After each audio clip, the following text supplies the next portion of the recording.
नमस्कार, मी प्रियांका पाटील. आपण पाहत आहात राष्ट्रीय लोकराज्य न्यूज, निर्भीड बातम्यांचे व्यासपीठ. आज आपण दिवसभरामध्ये घडणाऱ्या घडामोडींवर नजर टाकूया. कात्रज पोलिसांकडून सत्यम पायगुडे या युवकावर पोक्सो सारखा खोटा गुन्हा तसेच त्याच्या आई आणि आजीवर खोटा गुन्हा दाखल.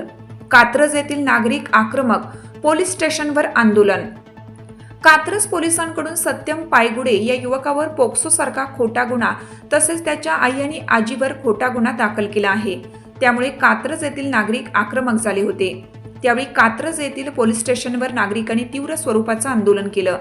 आज कात्रज ग्रामस्थांच्या वतीनं काळ भैरवनाथ ट्रस्टचे अध्यक्ष महेशभाई कदम, माजी नगरसेवक वसंत मोरे, प्रकाश शेठ कदम, राजाभाऊ कदम, नमेश शेठ बाबर, विकास नाना फाटे, महेश जाधव, आप्पा लाटमे यांच्या मार्गदर्शनाखाली कात्रजमधील माता भगिनी आणि नागरिकांच्या उपस्थितीत कात्रज पोलीस चौकी समोर आंदोलन करण्यात आलं. सत्यम पायगुडे युवकावर पोक्सो सारखा खोटा गुन्हा तसेच त्याच्या आई आणि आजीवर खोटा गुन्हा दाखल करण्यात आला आहे. तो गुन्हा मागे घेऊन खोटी तक्रार दाखल केलेल्यांवरती गुन्हा दाखल करावा आणि खोटी तक्रार दाखल करण्यासाठी ज्यांनी पाठीमागून सपोर्ट केला त्यांना जनतेसमोर येण्यासाठी कात्रज ग्रामस्थांच्या वतीनं आंदोलन करण्यात आलं. या प्रकरणाचे निपक्षपणे चौकशी होऊन सत्यमला न्याय मिळावा एवढीच अपेक्षा कात्रज ग्रामस्थांनी व्यक्त केली आहे. राष्ट्रीय लोकराज्य न्यूज चॅनलमध्ये आपलं स्वागत आहे. आज आपण कात्रज पोलीस चौकी येथे कात्रज ग्रामस्थांच्या वतीने सत्यम पायगुडेवरती जो खोटा गुन्हा दाखल झाला आहे पोक्सो सारखा, या गुन्ह्यासंदर्भात जे कात्रज गावकऱ्यांनी पोलिसांच्या विरोधात जे आंदोलन उभं केले आपण त्यासाठी इथं आलेलो आहे. बघूया लोकांचं काय मत आहे सविस्तरमध्ये. जो खोटा गुन्हा दाखल झाला आहे सत्यम पायगुडे, त्याला न्याय मिळवण्यासाठी कात्रज ग्रामस्थांच्या वतीने चारही माजी नगरसेवक प्रकाश कदम, वसंत मोरे, नमेश बाबर, राजाभाऊ कदम, ट्रस्टचे अध्यक्ष महेशभाई कदम या सर्वांच्या उपस्थितीत अख्ख्या कात्रज पंचक्रोशीच्या वतीनं हा पोलीस चौकीसमोर जे आंदोलन चालू आहे आपण पाहूया. सत्यमवरती एकट्यावरती गुन्हा नाही झाला साहेब, प्रत्येक कात्रजच्या नागरिकांवरती झाला, माझ्या माता भगिनींवरती झाला आहे. आम्ही तुम्हाला विनंती करायला कालपासून आम्हालाही वसंतरावांनाही फोन आले, नमेशरावांना आले असतील, नानांना आलेत की सहकार्य साहेब भावना आहे. तुम्हाला नम्र विनंती आहे, हा जो सडक्या बुद्धीचा आका आहे तो आका समोर आणा. त्या आकाला तुम्ही काय शिक्षा देणार काय नाही देणार आम्हाला त्याची घेणे देणार नाही, पण हे जे आमचे परिवार आमचे कात्रजकरांचं भविष्य जे टांगलंय, जे बरबाद करायच्या मागं लागलाय, तो आका कोण आहे तो फक्त तुम्ही समोर आणा. अशी सगळ्यांना विनंती देण्यासाठी आम्ही तुमच्या समोर आलोय. आणि हे विनंती तुम्हाला देतो म्हणजे आज तुम्ही जर 8 दिवसात साहेब तुम्ही सहकार्य करणार आहात, आज शब्द देणार आहात तुम्ही, पण नाही झालं तर साहेब पुढचं आंदोलन ह्याच्यापेक्षा जोरात करू. त्यात तुम्ही काही मनाला राग वाटून घेऊ नका. पुढचं आंदोलन आम्ही करणार. आम्ही आत्ता कात्रजकरांनी इथंच ठरवलं आहे की साहेबांनी आम्हाला आपल्याला न्याय नाही मिळाला तर ते करत साहेब. अजून 2-3 विनंती आहे. कात्रज स्मशानभूमीपाशी आज इथं सर्रास MD आणि गांजा विकला जातो. तो कात्रजमध्ये येतो. अख्खी पिढी आमच्या कात्रजकरांची 25% बाद झाली जाते. वारंवार अर्ज केलेले आहेत, वारंवार आमचे नेते तुम्हाला सांगत असते, तुमच्यापर्यंत तो रिपोर्ट असं तेही दखल घाला आणि तुम्ही आम्हाला शब्द द्यावा. मी थोड्या भाषेत सांगतो, सगळ्यांनी आता बोलणं झालेलं आहे, सगळ्यांचं झालेलं आहे.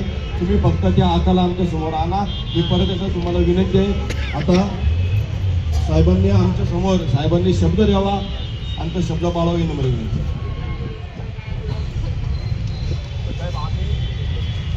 त्याच्यामध्ये एक मागणी आमची महत्त्वाची आहे की ती महिला आत्ता इथे सगळ्यांच्या समोर तमाशा करत होती, त्या महिलेच्या मोबाईलचा सीडीआर आपण दाखला की संबंधित महिला ह्या घटना घडण्याच्या अगोदर आणि घटना घडल्यानंतर आजपर्यंत ही महिला कोणत्या मोबाईलवरती कुणासंग बोलते आहे, मग ती मामीचा असू द्या नाही तर मामाचा असू द्या. आपण या ठिकाणी जे निवेदन देण्यासाठी आलेलो आहात,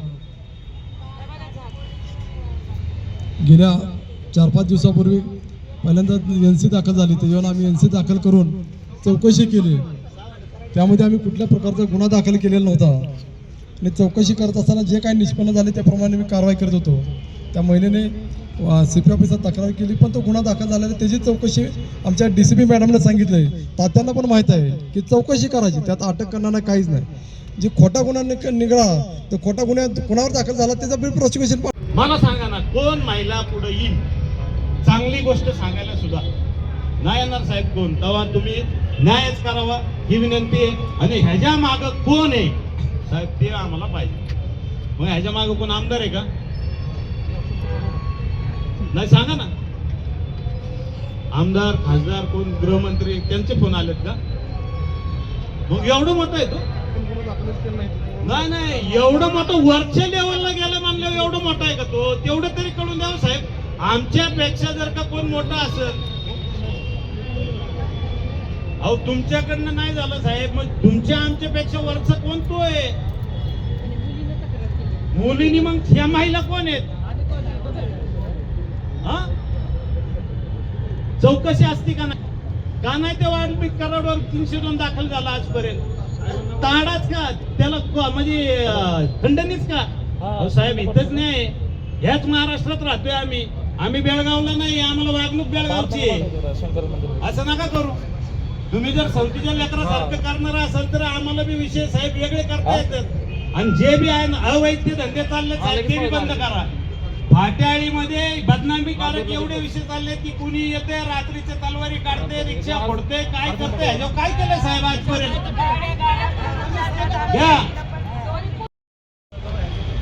गेल्या 3-4 दिवसापूर्वी जिनी साहेब जो प्रकार चालू आहे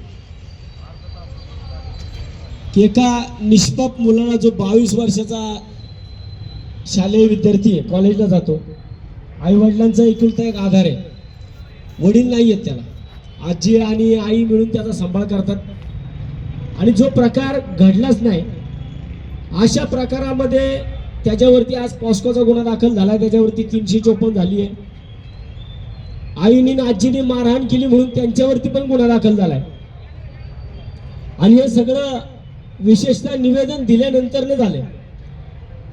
मान्य DCP पाटील मॅडम स्वतः निवेदन घेण्यासाठी होत्या आणि त्यांनी आमच्या समोर सांगितलं होतं की या संपूर्ण प्रकाराची चौकशी करा आणि चौकशी केल्यानंतर गुन्हा दाखल करा. परंतु ज्यांनी आदेश दिला त्यांच्याच DCP ऑफिसमधनं गुन्हा दाखल झाला. गुन्हा दाखल पोलीस स्टेशनमधनं पण झाला नाही. वरिष्ठ लेवलला जर अशा प्रकारे एखाद्या निष्पाप तरुणावरती जर गुन्हा दाखल होत असेल तर साहेब आम्ही गोरगरिबांनी जायचं कोणाकडे, न्याय कोणाकडे मागायचा? आज मी कालच्याला ज्यावेळेस त्या महिलेचं सगळं स्टेटमेंट वाचलं, आदरणीय निकम मॅडम मी वाचलं त्यांच्याकडे ते, तर त्या स्टेटमेंटमध्ये ती बाई म्हणते मी 25 वर्षापासून कात्रजमध्ये राहते. वास्तविक पाहता त्या बाईचं वय वर्ष 32 आहे. आणि 32 वर्षाची महिला जर साहेब 25 वर्ष कात्रजमध्ये राहत असेल, मग ती कात्रजची रहिवाशी का नाही? गेल्या 1-1.5 वर्षापूर्वी ती महिला आम्ही चौकशी केली तर कात्रजमध्ये राहायला आली आणि सांगताना सांगितलं आम्ही मोऱ्यांच्या खोल्यांमध्ये राहतोय 25 वर्षापासून. मोऱ्यांच्या खोल्याच 5 वर्षापूर्वी झाल्या. मग इतका खोटा सगळा प्रकार त्या ठिकाणी सांगितला की त्या महिलेची मुलगी एका पार्किंग मध्ये नमेश शेट्टी टेबल टेनिस खेळत होती. आज त्या टेबल टेनिस ज्या पार्किंग मध्ये खेळते म्हणून दाखवले, त्या पार्किंग मध्ये साहेब फक्त एक 4-चाकी गाडी उभी राहते आणि ती 4-चाकी गाडी सातत्याने 24 तास त्या पार्किंग मध्ये उभी आहे. मग ती 4-चाकी गाडी जर त्या पार्किंग मध्ये उभी होती तर ही मुलगी, या बाईची मुलगी तिथं टेबल टेनिस कुठे खेळत होती. आणि ती टेबल टेनिस खेळत असताना सत्यम आणि त्याचे 4 मित्र तिकडे आले. म्हणजे हिची काय स्टोरी त्याच्यामध्ये दाखवली. मला वाटतं एखाद्या चित्रपटाला साजेशी अशी स्टोरी आहे, एखाद्या पिक्चर मध्ये आणणं ते शोभल असे. आणि ते सांगितलं त्याच्यामध्ये की माझी मुलगी तिथं खेळत होती, मग सत्यम त्याचे 4-5 मित्र आले, त्यांनी तिचा हात धरला, मग मी घाबरले, वरच्या मजल्यावरती जाऊन बसले. तिथून मी आईला फोन केला आणि आई घाबरत घाबरत मला म्हटली तू घाबरू नको मी येते. मग मुलीने दरवाजा उघडला, मग आई आली, मग आजी आली, त्या सत्यमची आई आली आणि त्यांनी तिला मारहाण केली. म्हणजे हे सगळं तुम्ही बघा, हे सगळं पिक्चर मध्ये शोभणारी स्टोरी आहे. आणि विशेष वाईट ह्याच गोष्टीचं वाटतं की पिक्चर मधल्या स्टोरीवरती एका मुलाचं आयुष्य बर्बाद करण्याचा प्रयत्न झाला. आज 12-13 वर्षाची ते लहान लेकरू आहे ती मुलगी काल मी इकडे पाहिली. मला वाटतं कदाचित त्या आईला पण काहीतरी स्वतःच्या मनाला वाटलं पाहिजे की आपल्या 13 वर्षाच्या लेकरावरती आपण कुणीतरी माझ्या लेकरावरती अन्याय केला, ही खोटं आपण इकडे सांगतोय. म्हणजे अशा आईच्या विरोधात आणि त्या आईच्या मागं कोणचा मेंदू आहे, कोण ते या सगळ्या गोष्टी सांगतंय. आज परवा दिवशी ज्यावेळेस आम्ही PI साहेबांना भेटलो साहेब, त्यावेळेस PI साहेब म्हटले की कात्रजमध्ये सगळ्यात जास्त अल्पवयीन गुन्हेगारांचं प्रमाण कुठं असेल तर फाटेवाडीमध्ये आहे. साहेब, प्रत्येक घरामध्ये एक अल्पवयीन गुन्हेगार तयार केला गेला. प्रत्येकावरती खोटे गुन्हे दाखल झाले आणि याचे पुरावे सुद्धा मी साहेबांना दिले. मागच्या वर्षी 2023ला 2 मुलांना इथं येऊन इतकं मारलं. त्या दोघी आया समोर बसलेल्या आहेत की ज्यांचा त्या प्रत्यक्षात त्या गुन्ह्याशी काही संबंध नव्हता आणि त्यांना मी सांगितल्यानंतर त्या मुलांना सोडलं. परंतु आता त्यांनी मला 1 वर्षानंतर त्या दोघींनी मला ते फोटो दाखवले त्या मुलांचे की त्यांना किती मारहाण करण्यात आली होती.